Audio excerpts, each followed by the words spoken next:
Welcome to Silent Screams. If you're ready to listen, make sure you're in a safe place.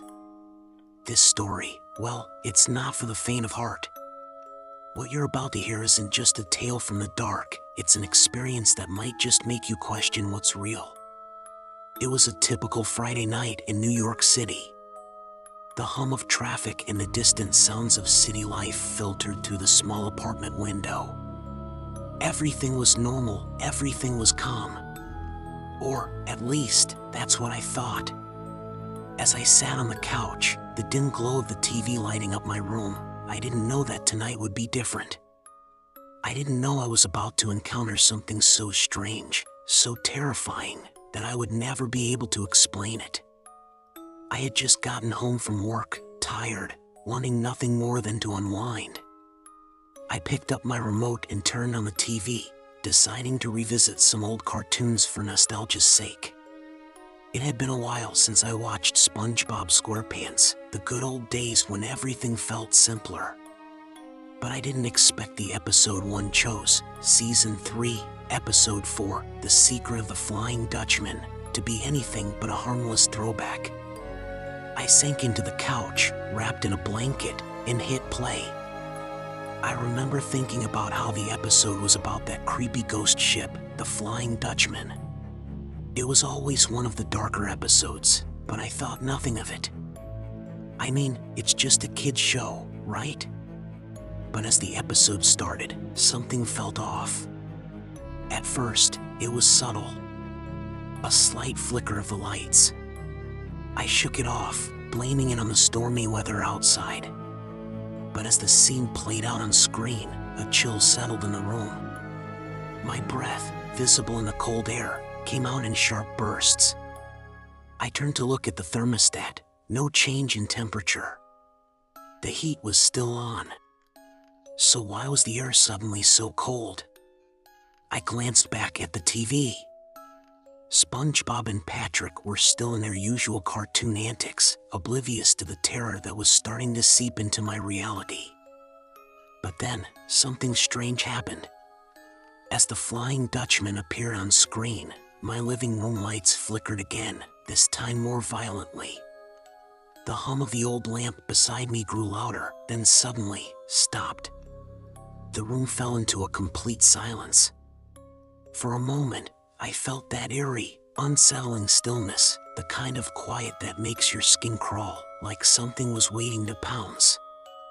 I reached for my phone, planning to check the time, but as I unlocked it, something caught my eye. It was a reflection in the dark window across the room. For a split second, I saw what I thought was just my own shadow, but it wasn't.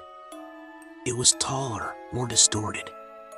The figure moved in the reflection, though there was no one else in the room with me. I turned sharply, expecting to see a person standing behind me, but the room was empty. Nothing. My heart began to race. The feeling of being watched crept up my spine. I froze, feeling the weight of the moment as if the air itself had thickened. I didn't know if I was imagining things, or if this was something else entirely, but there was no mistaking it. The hairs on the back of my neck stood on end. I quickly looked back at the TV, desperate for a distraction. But as the Flying Dutchman continued his haunting antics on the screen, his voice, the deep, booming, otherworldly voice, seemed to grow louder, almost as if it was coming from behind me. I looked over my shoulder again. Nothing. I should have turned the TV off right then and there. But I didn't. Something told me to keep watching, as if the show was pulling me in, drawing me deeper into its web. The episode went on, and the ship, the ghost ship, loomed larger in my mind. As SpongeBob and the crew struggled against the Flying Dutchman, I began to feel a strange presence around me. The temperature dropped even further. I could see my breath now, fogging up the air in front of me.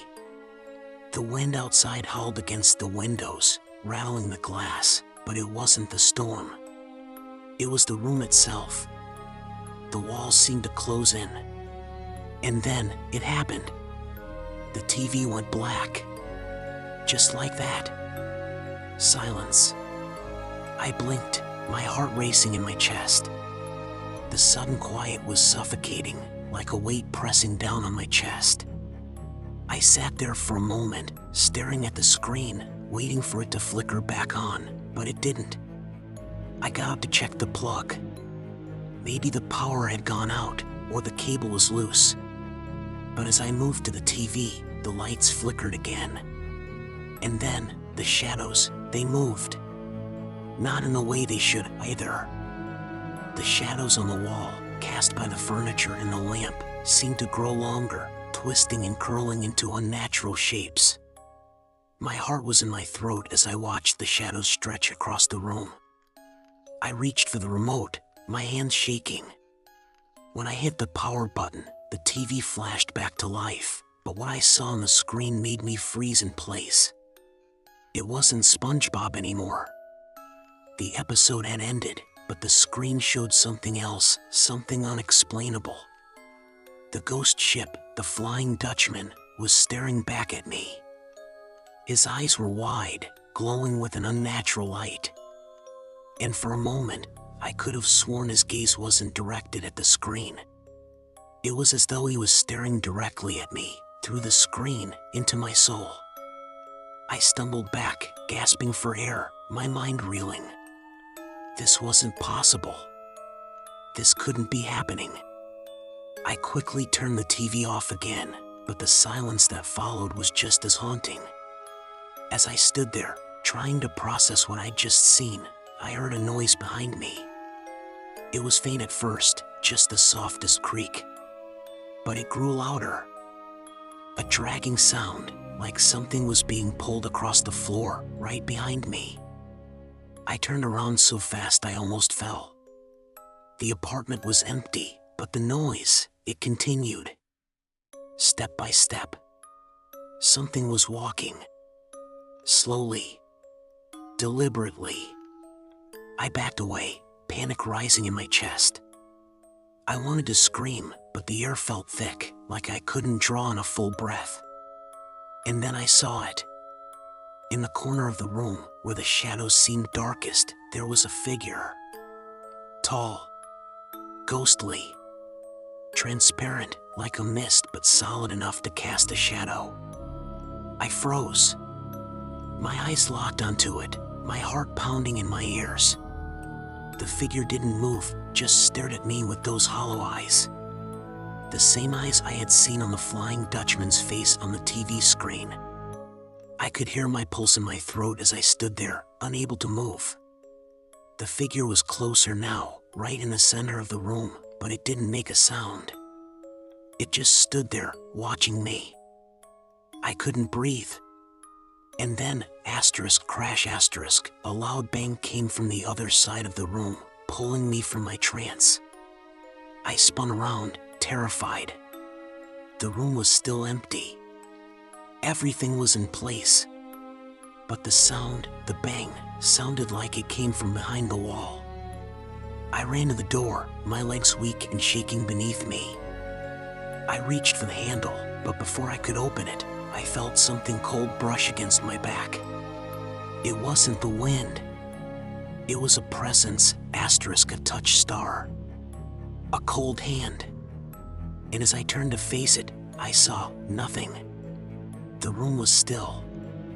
The shadows seemed to have swallowed the figure. But I knew it was there. I couldn't explain what was happening or why it had started, but I had a feeling it was connected to the episode of SpongeBob I had just watched. The curse of the Flying Dutchman had come for me, and it wasn't about to let go. I glanced at the TV. It was turned off, but the screen was glowing. A faint, unnatural blue light emanated from it, as though it were alive. I slowly turned away, taking one last look at the apartment around me. And then, I heard it. A voice. Deep. Echoing. It whispered my name. To be continued.